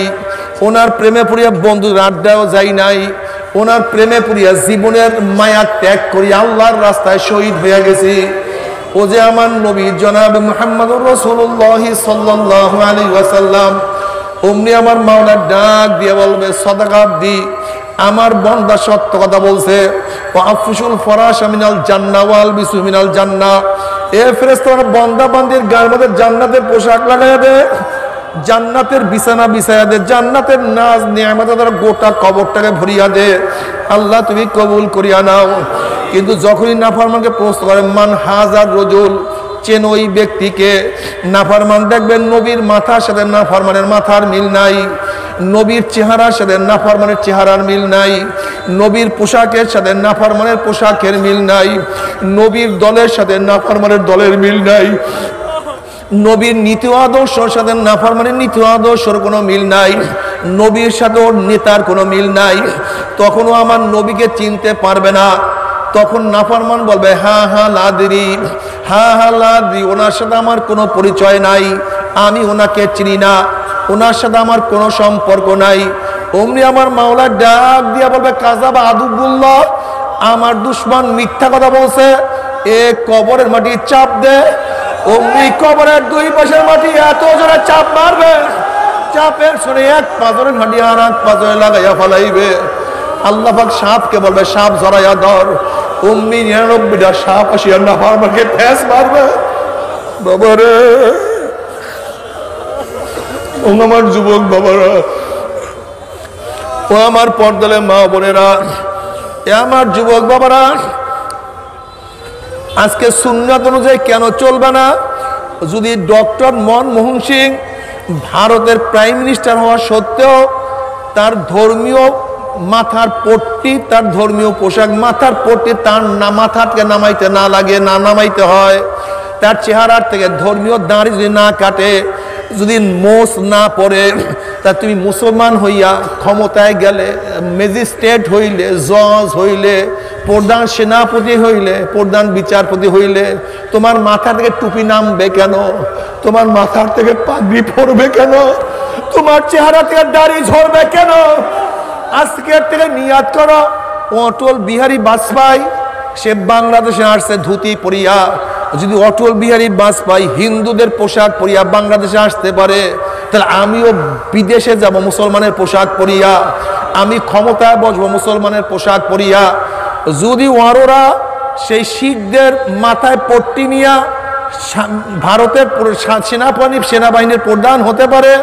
কয়েকদিন আগে বিমান বাহিনীর প্রধান আসছে ভারত থেকে, তার মাথার মধ্যেও শিখদের পট্টি ছিল। যদি শিখদের পট্টি বিমান বাহিনীর প্রধানের মাথায় থাকতে পারে, তাহলে আমার মাথায় কেন নবীর পাগড়ি থাকবে না? কেন নবীর টুপি থাকবে না? আমার চেহারার মধ্যে নবীর দাড়ি কেন থাকবে না? আমার শরীরের মধ্যে নবীর পোশাক কেন থাকবে না? কারণটা কোথায়? নাফরমান তখন আমার নবীকে চিনতে পারবে না। জনাবে মুহাম্মদুর রাসূলুল্লাহ সাল্লাল্লাহু আলাইহি ওয়াসাল্লাম পরিচয় না দিতে পারলে আল্লাহ পাক বলবে, কবরের মধ্যে আগুন ধরাইয়া দে। অমনি গোটা কবরটা আগুনে ভরিয়া যাবে। আল্লাহ তুমি আমাদের সবাইকে মাফ করিয়া দাও। এই ফেরেশতারা কবরের সাথে আগুনের সাথে জাহান্নামের সাথে সুরাত করিয়া দে। গোটা কবরটা আগুন। আল্লাহ তুমি আমাদের সবাইকে মাফ করিয়া দাও। আল্লাহ, এই কবরের মধ্যে হাজার হাজার হাজার হাজার বছর থাকতে হবে। এরপরে কিয়ামতের ময়দান। কিয়ামতের ময়দানে এত মারাত্মক জায়গা, এত কঠিন জায়গা। জনাবে মুহাম্মদুর রাসূলুল্লাহ সাল্লাল্লাহু আলাইহি ওয়াসাল্লাম আম্মা জান আয়েশাকে বলছে, আয়েশা কিয়ামতের ময়দানে সমস্ত মানুষ উলঙ্গ অবস্থায় উঠবে। আম্মা জান আয়েশা বলছে, ইয়া নবী আল্লাহ, ইয়া রাসূলুল্লাহ, কোটি কোটি মানুষ কিয়ামতের ময়দানে উঠবে, আমরা যদি উলঙ্গ অবস্থায় উঠি আমাদেরকে লজ্জা লাগবে না, শরম লাগবে না? নবী আলাইহিস সালাতু ওয়াস সালাম, আয়েশা রে, কিয়ামতের ময়দানে সমস্ত মানুষের চক্ষু যে উপরের দিকে উঠবে, কোন মানুষ নিচের দিকে চক্ষু নামাইতে পারবে না, কার দিকে কেউ তাকাবার সুযোগ পাবে না, কেউ কাউকে সাহায্য করার কোনো সুযোগও পাবে না। আয়েশা, ইয়াউমা ইয়াফিরুল মারউ মিন আখিহি ওয়া উম্মিহি ওয়া আবিহি ওয়া সাহিবাতিহি ওয়া বানি, যেই কিয়ামতের ময়দানে আপন ভাই ভাই পরিচয় দেবে না, মা ছেলে সাহায্য করবে না, ছেলে মাকে সাহায্য করবে না, বাবা ছেলেকে উপকার করবে না, ছেলে বাবাকে উপকার করবে না, নেতারা সব লাপাত্তা হইয়া যাবে। সমস্ত মানুষ শুধু বলবে, মাওলা আমাকে বাঁচাও, আমাকে বাঁচাও। ওয়াকুল ইব্রাহিম খলিলুল্লাহি নাফসি নাফসি, মুসা কালিমুল্লাহি নাফসি নাফসি, ঈসা রূহুল্লাহি নাফসি নাফসি। সমস্ত নবীরা বলবে, মাওলা আমাকে বাঁচাও, আমাকে বাঁচাও, আমাকে বাঁচাও। এই মুহূর্তে জনাব মুহাম্মদুর রাসূলুল্লাহ সাল্লাল্লাহু আলাইহি ওয়াসাল্লাম সেজদায় পড়ে বলবে, মাওলা তোমার ইজ্জত ও জালালের কসম খেয়ে বলতে আছি, আজকে ওই জাহান্নাম তোমার একটা উম্মতকেও খেয়া ফেলায়, আমি কিন্তু তোমার হাবিব জান্নাতের মধ্যে ঢুকবো না। আল্লাহ, আল্লাহ তুমি কবুল করিয়া নাও। এ আমার গুনাহগার বাবারা, এ আমার বেনমাজি বাবারা, এ আমার বিরোধীরা বাবারা, এ আমার বেপরদা মা ও বোনেরা, যেই নবী আলাইহিস সালাতু ওয়াস সালাম কিয়ামতের ময়দানে তোমাকে আমাকে ভুলবে না, অথচ সবাই তোমাকে আমাকে ভুলিয়া যাবে, সেই নবীর অনুসরণ অনুকরণ কেন তুমি আমি করব না? সেই নবীকে কেন ভালোবাসবো না? সেই নবীর মোহাব্বত অন্তরের মধ্যে কেন জমা হবে না? এখন বলতে পারো, হুজুর নবীর মোহাব্বত আমাদের প্রত্যেকের কলবের মধ্যে আছে, কিন্তু নবী আলাইহিস সালাতু ওয়াস সালামের মোহাব্বত করার পদ্ধতি আমার নবী নিজেই বাতায়া দিয়েছেন। মান আহাব্বা সুন্নতি ফাকাদ আহাব্বানি ওয়া মান আহাব্বানি কানা মাই ফিল জান্নাহ। যারা আমার সুন্নাতকে মোহাব্বত করলো তারা আমাকেই মোহাব্বত করলো, আর যারা আমাকে মোহাব্বত করবে আমার সাথী হইয়া তারা জান্নাতে চলিয়া যাবে। সবাই বলেন সুবহানাল্লাহ। আল্লাহ তুমি কবুল করিয়া নাও। নবী আলাইহিস সালাতু ওয়াস সালাম আল্লাহর কাছে দোয়া করে, মাওলা রে, আজকে ওই জাহান্নাম তোমার একটা উম্মতকেও খেয়া ফেলায়, আমি কিন্তু তোমার হাবিব জান্নাতের মধ্যে ঢুকবো না। নবী আলাইহিস সালাতু ওয়াস সালাম দোয়া কবুল করে আল্লাহ পাক বলবে, যাও জিবরাইল, আমার হাবিবের কাছে পানির টুকু নিয়ে দিয়ে আসো। নবী আলাইহিস সালাতু ওয়াস সালাম যখন এই পানির জাহান্নামের গায়ে ছিটা মারবে, জাহান্নাম ক্যাট ক্যাট ক্যাট ক্যাট করে পিছনে সরিয়া যাবে। নবী আলাইহিস সালাতু ওয়াস সালাম বলবে, মাওলা রে, যে জাহান্নামকে লক্ষ লক্ষ ফেরেশতারা ধরিয়া রাখতে পারে না, আবার কোন কুদরতি পানি, কোন আশ্চর্য পানি, যেই পানি মারার সাথে সাথে জাহান্নাম পিছনে সরিয়া গেল। আল্লাহ পাক ডাক দিয়ে, আমার হাবিব গো, এই পানি কোন আশ্চর্য পানি না, কোন কুদরতি পানি না, এই পানি হলো তোমার গুনাহগার উম্মতের চোখের পানি। আল্লাহ বাবারে, কিয়ামতের ময়দানে এক ব্যক্তিকে আল্লাহ পাক জাহান্নামের ফয়সালা দিয়ে দিবে। উনি চোখের একটা পশম বলবে, মাওলা রে, তোমার নবী সত্য বলছে না মিথ্যা বলছে? আল্লাহ পাক বলবে, আমার নবী যা বলছে সবে সত্য বলছে, মিথ্যা বলার তো প্রশ্নই হইতে পারে না। তখন চোখের পশম বলবে, মাওলা রে, তোমার নবীর ঘোষণা, মান বাকা মিন খাশিয়াতিল্লাহি হারামাল্লাহু তিলকাল আইনা আলান নার। যে চক্ষু তোমার ভয়ে জাহান্নামের ভয়ে কাঁদবে, সেই চোখের উপরে তুমি জাহান্নামের আগুন হারাম করিয়া দিবা, এইটা তোমার নবীর ঘোষণা।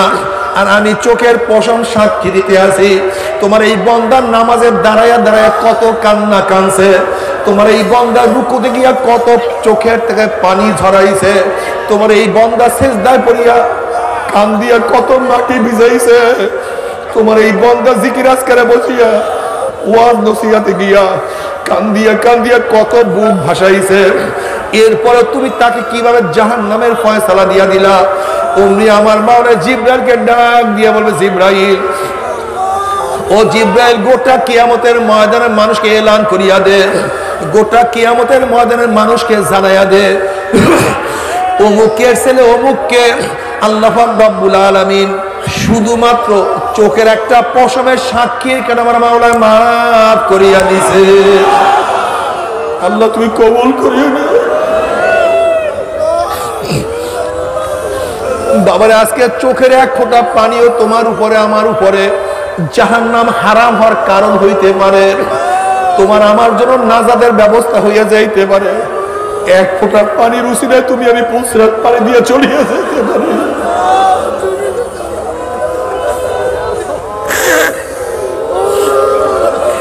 এক ফোঁটা পানির উসিলায় তোমার আমার মিজানের পাল্লা নেকের পাল্লা ওজন হইয়া যাইতে পারে।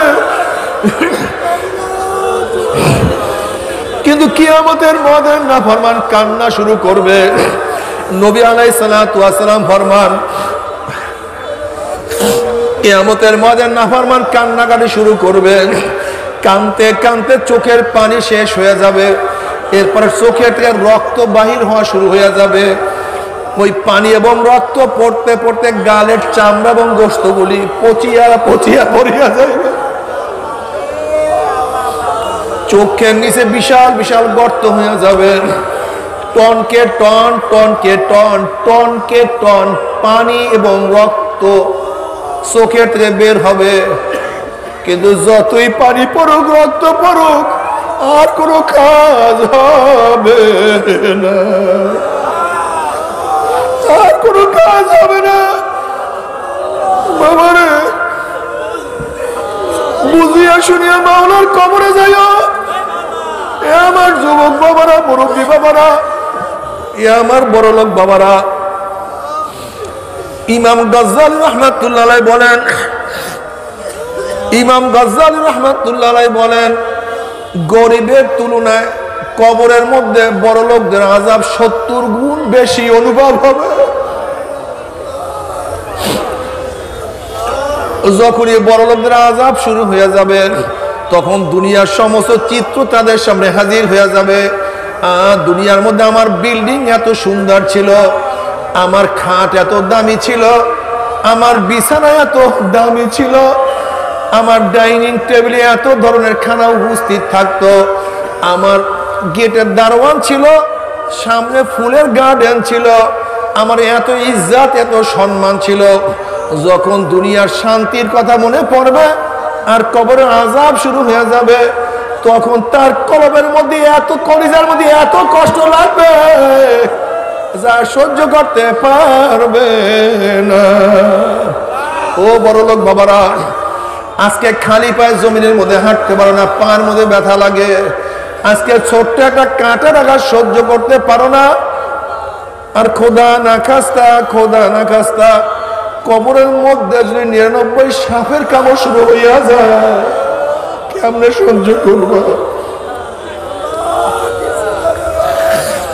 ও আমার গরিব বাবারা, আরাম আয়েশ কি জিনিস বুঝলা না, আরাম করতে পারো নাই, কাজ করতে করতে পিঠটাকে কালো বানায় ফেলাইছো। দুনিয়া কষ্ট করতে করতে কষ্ট করতে করতে জীবনটাকে শেষ করিয়া ফেলাইছো। আর খোদা না খাস্তা, খোদা না খাস্তা কবরের মধ্যে যদি কষ্ট শুরু হইয়া যায় তোমার সে বড় কবর পড়ার কেউ হইতে পারে না। আল্লাহ, আল্লাহ তুমি আমাদের সবাইকে মাফ করিয়া দাও। আল্লাহ তুমি আমাদের সবাইকে মাফ করিয়া দাও। বাবারে কিয়ামতের ময়দান খুবই মারাত্মক জায়গা। আজকে দুনিয়ার চিন্তা করতে করতে কার বয়স তো 30 হয়ে গেল। দুনিয়ার চিন্তা করতে করতে কেউ তো 40 অতিক্রম করিয়া ফেলাইছি। দুনিয়ার চিন্তা করতে করতে কার দাড়ি চুলগুলি পাকিয়া সাদা হয়ে গেছে। দুনিয়ার চিন্তা করতে করতে কেউ কবরের কিনারায় কিনারায় ঘোরাফেরা শুরু করিয়া দিছি। কিন্তু কিয়ামতের চিন্তা করার সুযোগ পাও নাই রে বাবা। আমার অনুরোধ থাকবে কয়েকটা মিনিটের জন্য দুনিয়ার চিন্তা দূর করিয়া একটু কিয়ামতের চিন্তা করিয়া দেখো। আজকে দুনিয়ার থেকে সূর্য 9 কোটি 30 লক্ষ মাইল দূরে। এই 9 কোটি 30 লক্ষ মাইল দূরের থেকে গরমের দিনে সূর্য যখন গরম দেয়া শুরু করে, সূর্যের গরমে 2-3 ফিট পুকুরের পানি গরম হইয়া যায়, রাস্তার পিচ গলিয়া যায়, বালু উত্তপ্ত হইয়া যায়। কোন একটা মানুষকে হাত পা বাঁধিয়া টিনের চালের সোয়া দিলে 1 ঘন্টা পরে সে মারা যাবে। 9,30,00,000 মাইল দূরে সূর্যের গরমে ছায়া ঘেরা দুনিয়ার ঠান্ডা দুনিয়ার পানি যদি গরম হইয়া যাইতে পারে, রাস্তার পিচ গলিয়া যাইতে পারে, বালু উত্তপ্ত হইয়া যাইতে পারে, মানুষ মারা যাইতে পারে, কিয়ামতের ময়দানে আল্লাহ পাক রব্বুল আলামিন এত উঁচা সূর্যটাকে 1 হাত বা 100 হাত মাথার উপর করে ফলাইয়া দিয়া আল্লাহ পাক ডাক দিও, সূর্য তোর মধ্যে যত গরম আছে সমস্ত গরম ছাড়িয়া দে। নাফরমানরা বুঝুক আমি মাওলা কেমন।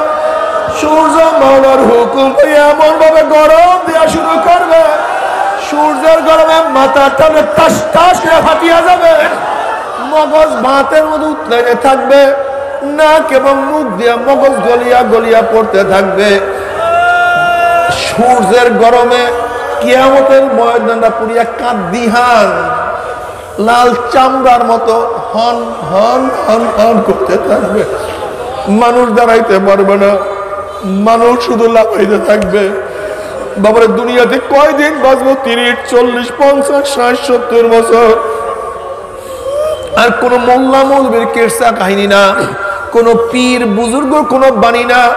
আল্লাহ পাক কালামে পাকের মধ্যে ফরমান, ওই কিয়ামতের ময়দানে সূর্যের গরমের নিচে শুধু দাঁড়ায় থাকতে হবে 50,000 সানা, 50,000 বছর। আল্লাহ তুমি আরশের নিচে সবাইকে জায়গা করিয়ে দিও, সবাইকে আমাদেরকে আরশের নিচে জায়গা করিয়ে দিও। বাবারে আসলে তোমার আমার কি আমাদের কোনো টেনশন নেই, চিন্তা নেই। নবী ইব্রাহিম আলাইহিস সালাম মাঝে মাঝে মাওলার ভয়ে বেহুশ হয়ে পড়িয়া যাইতেন। মাঝে মাঝে মাওলার ভয়ে কলিজার মধ্যে এমন কম্পন সৃষ্টি, অনেক দূরের থেকে আওয়াজ পাওয়া যাইত। আল্লাহ পাক রব বলেন, জিবরাইল আমার খলিলের কাছে সালাম পৌঁছাও এবং প্রশ্ন করো, কোনো বন্ধু কি বন্ধুর ভয় তুমি বেহুশ হইতে পারে নাকি? সে তো খলিলুল্লাহ, সে তো আমার বন্ধু, সে আমার ভয়তে কেন বেহুশ হয়? জিবরাইল আলাইহিস সালাম নবী ইব্রাহিম আলাইহিস সালামকে সালাম পৌঁছাইলেন এবং প্রশ্ন করলেন, হে আল্লাহর খলিল, খোদা আল্লাহ নিজে আপনার কাছে প্রশ্ন করছে, কোন বন্ধু কি বন্ধুর ভয়তে আবার বেহুশ হইতে পারে নাকি? তখন নবী ইব্রাহিম আলাইহিস সালাম জবাব দেন, ভাই জিবরাইল, যখন আমার পদস্খলনের কথা মনে পড়ে, কিয়ামতের কথা মনে পড়ে, মিজানের কথা মনে পড়ে, পুলসিরাতের কথা মনে পড়ে, তখন আল্লাহর সাথে আমার সম্পর্ক আমি সব ভুলিয়া যাই, আমার কিছু মনে থাকে না।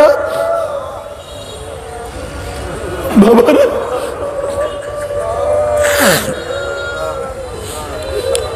আসলে তোমার আমার ইমানের অবস্থা কি জানি না। ওমর ইবনে খাত্তাব রাদিয়াল্লাহু তাআলা আনহু মাঝে মাঝে জঙ্গল উঠাইয়া বলতেন, ওরে ওমর, তুই কেন জঙ্গল হইলি না, তুই কেন মানুষ হইলি? ওমর ইবনে খাত্তাব রাদিয়াল্লাহু তাআলা, যিনি আল্লাহর নবীর পবিত্র জবানে বারবার জান্নাতের সুসংবাদ পাইছে, সে মাঝে মাঝে বকরির বাচ্চা, দুম্বার বাচ্চা ধরিয়া বলতেন, ওমর, তুই যদি বকরির বাচ্চা হইতি, বকরি হইতি, মানুষ থেকে জবাই দিয়া খাইয়া ফেলাইতি, তুই কাজে লাগিয়া যাইতি।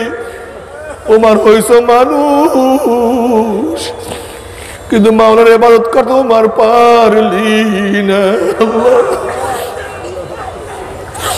বাবারে কি বলবো, গোটা নবীদের পরে মর্যাদার দিকে যে 1 নাম্বার আবু বকর সিদ্দিক রাদিয়াল্লাহু তাআলা আনহু, তিনি একদিন জঙ্গলে গিয়া দেখেন একটা গাছের গোড়ায় একটা গরু বসা। আবু বকর সিদ্দিক রাদিয়াল্লাহু তাআলা গরুকে সম্বোধন করিয়া বলতেছে, গরু, তুই আমার চেয়ে কত ভালো, তোর হিসাব নাই, নিকাশ নাই, পুলসিরাত নাই, মিজান নাই, কিয়ামত নাই,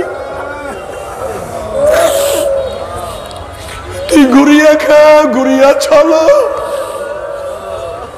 কিন্তু আমি আবু বকরের সামনে কত হিসাব, আমার কি উপায় হবে আমি তো জানি না।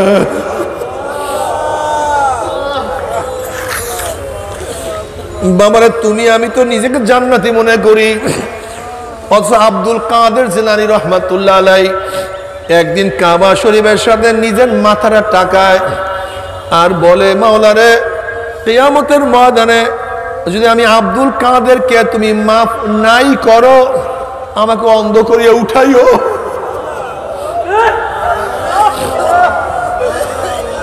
আমার হাতের মধ্যে পায়ের মধ্যে জাহান্নামের শিকার লাগিয়া যায়, আমি তো সহ্য করতে পারবো না।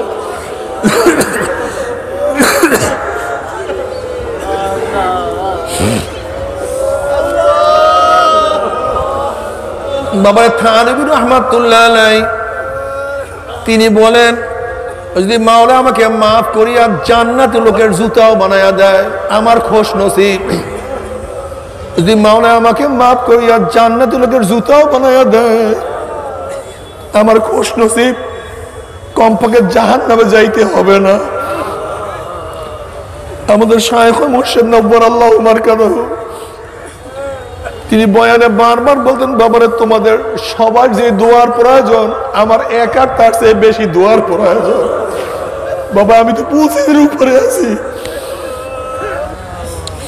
এ যুবক বাবারা, এ মুরব্বী বাবারা, পর্দারা মা বোনেরা, কোথায় রওনা করছো? খবরদার, হিসাব নিকাশ না মিলাইয়া কেউ মাওলার কবরে যাইও না। ওমর ইবনে খাত্তাব রাদিয়াল্লাহু ফরমান, হাসিবু ক্বাবলা আন তুহাসাবু, তোমার কাছে হিসাব নেওয়ার আগে তুমি তোমাকে হিসাব নাও। তোমার নামাজ পড়ার সংখ্যা বেশি, নামাজ কাজার সংখ্যা বেশি। তোমার রোজা রাখার সংখ্যা বেশি, রোজা কাজার সংখ্যা বেশি। তোমার দাড়ি কাটার বয়স বেশি না দাড়ি রাখার বয়স বেশি। তুমি দেখো চোখের থেকে গুনার দিকে বেশি তাকাইছো না নেকের দিকে বেশি তাকাইছো? তোমার কান দিয়া কি নেকের আওয়াজ বেশি ঢুকাইছো না গুনার আওয়াজ বেশি ঢুকাইছো? তোমার জবান দিয়ে কি নেকের কাজ বেশি করছো না গুনার কাজ বেশি করছো? তোমার হাত দিয়া কি গুনার কাজ বেশি করছো? অন্যায়ভাবে কত মহিলার গায়ে হাত লাগাইছো? এই হাত দিয়া কত গাঁজা সেবন করছো? কত মদের পেয়ালা ধরছো? এই হাত দিয়া কত সুদ ঘুষ গ্রহণ করছো? এই হাত দিয়া কত জুলুম অত্যাচার করছো? এই হাত দিয়া কত মানুষকে খুন করছো? এই পাও দিয়ে কি নেকের দিকে বেশি হাঁটছো না গুনার দিকে বেশি হাঁটছো? কলব দিয়ে অন্তর দিকে নেকের চিন্তা বেশি করছো না গুনার চিন্তা বেশি করছো? গুনাহ যা করছো তওবা করতে পারছো কি পারো নাই? আবার তওবা যা করছো আমার মাওলায় মাফ করছে করে নাই? খবরদার, হিসাব নিকাশ না মিলাইয়া কেউ মাওলার কবরে যাইও না। আল্লাহ আল্লাহ তুমি আমাদের সবাইকে মাফ করিয়া দাও। এ আমার যুবক বাবারা, জৈবন যেন তোমাকে ধোকায় ফালাইতে না পারে। তুমি কি দেখো নাই কত যুবককে জৈবন ধোকায় ফালাইয়া জাহান্নামে ফালাইয়া দিছে? এ আমার ট্রেনের ছাত্র বাবারা, তোমরা ধারণা করছো হুজুর বুড়া হইয়া তারপরে ইবাদত করব। তুমি কি দেখো নাই কত নাইনের ছেলে দুনিয়ার থেকে বিদায় হয়ে গেছে? এ আমার নাইনের ছাত্র বাবারা, তুমি কি দেখো নাই কত এইটের ছেলে দুনিয়ার থেকে বিদায় হয়ে গেছে? এ বাবা তুমি কি সতর্ক হবা না? অথচ তুমি তোমার ছেলেকে কান্দে করিয়া কবর দিয়ে দিছ, এরপর সতর্ক হব না? হে দাদা, হে নানা, তুমি কি এখনো সতর্ক হবা না? অথচ তুমি তোমার নাতির জানাজা উপস্থিত হয়ে গেছো। হে বন্ধু, তুমি কি এখনো ফিরবা না? অথচ তোমার বন্ধুকে তুমি দাপন করিয়া ফেলাইছো। এ বাবা, হে দাদা, হে নানা, হে বন্ধু, হে বড়, হে ছোট, তোমার সে অনেক ছোট মানুষ দুনিয়ার থেকে বিদায় হয়ে গেছে। সুস্থ মানুষ দুনিয়ার থেকে বিদায় হয়ে গেছে। কত মানুষ ধারণা করছে আগামীকাল দাঁড়িয়ে রাখবো, কিন্তু না রাখিয়ে দুনিয়ার থেকে বিদায় হয়ে গেছে। কত মানুষ চিন্তা করছে আগামীকাল কলেমা পড়বো, নামাজ ধরবো, রোজা রাখবো, কিন্তু করতে পারে না। আর তো করার সুযোগ হবে না। বাবারে, দুনিয়ার পরীক্ষায় একবার ফেল করলে বারবার পরীক্ষা দিয়া পাস করার আশা করা যায়। আজকে দুনিয়ার ব্যবসায় লস খেলে বারবার ব্যবসা করিয়া লাভ করার আশা করা যায়। আজকে দুনিয়ার ম্যাজিস্ট্রেট করে হারলে জজ করে আপিল করিয়া, জজ করে হারলে হাই করে আপিল করিয়া, হাই করে হারলে সুপ্রিম করে আপিল করিয়া জেতার আশা করা যায়। কিন্তু খোদা না খাস্তা, খোদা না খাস্তা, খোদা না খাস্তা, মওয়াতের মামলায়, কবরের মামলায়, কিয়ামতের মামলায়, ওই মিজান পুলসরাতের মামলা যে একবার স্লিপ কাটিয়া যায় আর তো দ্বিতীয়বার আপিল করা যাবে না। আল্লাহ আল্লাহ তুমি মাফ করিয়া দাও। যখন পুলসরাতের উপর থেকে জাহান্নামীরা ঘুম করিয়া জাহান্নামে পড়িয়া যাবে, 70 বছর পর্যন্ত, 70 বছর পর্যন্ত জাহান্নাম নিচে যাইতেই থাকবে, যাইতেই থাকবে, যাইতেই থাকবে, 70 বছর পর্যন্ত যাইতে থাকবে। আল্লাহ তুমি মাফ করিয়া দাও, আল্লাহ তুমি ক্ষমা করিয়া দাও। জাহান্নামীদেরকে একটা আগুনের পোশাক পরাইয়া দেওয়া হবে। যদি আগুনের পোশাক পরাইয়া দেওয়া হয় কি যে কষ্ট, এ তো কোনো মানুষ বয়ান করতে পারবে না। জাহান্নামীরা যখন পানি পানি করে চিল্লাইতে থাকবে, তাসলা নারান হামিয়া তুসকা মিন আইনিন আনিয়া, আল্লাহ তুমি মাফ করিয়ে দিও। নবী আলাইহিস সালাতু ওয়াস সালাম ফরমান, হে আমার উম্মত যখন জাহান্নামের বয়ান শোনো, 2 ফোঁটা চোখের পানি ফেলাইয়া দিয়া মাওলার কাছে বলো, মাওলা রে ওই জাহান্নাম থেকে সবাইকে মাফ করিয়া দাও। আল্লাহ সবাইকে ক্ষমা করিয়া দাও। হাল আতাকা হাদিসুল খাশিয়া, হাল আতাকা হাদিসুল গাশিয়া, উজুহু ইয়াওমাইযিন খাশিয়া আমিলাতুন নাসিবা তাসলা নারান হামিয়া তুসকা মিন আইনিন আনিয়া। যখন জাহান্নামীরা পানি পানি করে চিল্লাইতে থাকবে, চলন্ত আগুনের নহরের মধ্য থেকে বালতি ভরি আগুন খাওয়াইয়া দেওয়া হবে।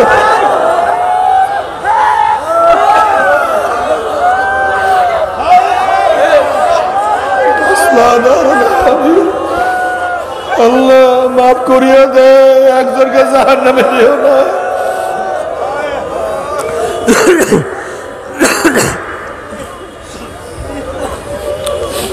বাবারা সহ্য করতে পারবি?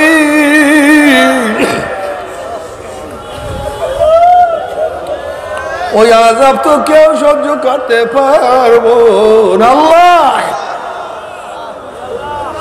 আল্লাহ আমাদের সবাইকে মাফ করিয়া দাও। তবে মুমিন মুসলমান বলতে সবাই মনে চায় গুনার থেকে ফিরিয়া নেক আমল করিয়া মাওলার জান্নাতে কিন্তু সবাইরই যাইতে মনে চায়। গুনাহ নিয়ে মাওলার জাহান্নামে কাউরে কিন্তু যাইতে মনে চায় না। কিন্তু কেনই বা আমরা নেক আমল করতে পারি না, কেনই বা গুনার কাম ছাড়তে পারি না? এর মূল কারণ হলো আপনার এবং আমার পিছনে নফস এবং শয়তান লাগিয়া রইছে। এই নফস এবং শয়তান থেকে ফেরার জন্য যে কোনো একজন হক্কানি আল্লাহর ওলির হাতে হাত দিতে হবে রে বাবা। খবরদার, বর্তমান জমানায় পীর মুরিদের নামে ভেজাল, ব্যবসা, দলাদলি, হিংসা, হাসাদ, শিরক, বিদআতে পরিণত হয়ে গেছে। সমস্ত আল্লাহর ওলির একমত, যেই পীরের 5 জন মুরিদের মধ্যে কমপক্ষে 3 জনকে দেখবা আলহামদুলিল্লাহ সুন্নাত মুআফিক আমল আকলাক মজবুত হয়ে যাইতে আছে, গুনার কাম ছাড়তে আছে, নেকের আমল ধরতে আছে, কলব নরম হইয়া চোখে পানি আসতে আছে। বৃক্ষতর নাম কি, ফলে পরিচয়। আমি চরমোনাই বুঝি না, চরমোনার দাওয়াত প্রশংসা প্রচার প্রসার করার জন্য আসিনি রে বাবা। চরমোনায় যাওয়ার তোমার কোনো দরকার নাই, কোনো দরকার নাই, কোনো দরকার নাই। তুমি যার কাছে গিয়া পারো গুনার কাম ছাড়ো, নেকের আমল ধরো, কলব নরম করিয়া চোখে পানি নিয়া মাওলার কবরে যাইও। যেরকম দুনিয়ার ঘরে আগুন লাগলে পানি ছাড়া নিবানো যায় না, ঠিক তদ্রুপ তোমার এবং আমার গুনার দ্বারা যে জাহান্নামের আগুন জ্বলিয়া রইছে, চোখের পানি ও ছাড়া কিন্তু জাহান্নামের আগুন নিবানো সম্ভব না। কাজে বাবা আমার জন্য দোয়া চাই, আমিও দোয়া করি। সবাই সবার জন্য প্রাণ খুলিয়া দোয়া করো, যেন কিয়ামতের ময়দানে গলাগলি বাঁধিয়া মাওলা একসাথে জান্নাত যাওয়ার তৌফিক দিয়া দেয়।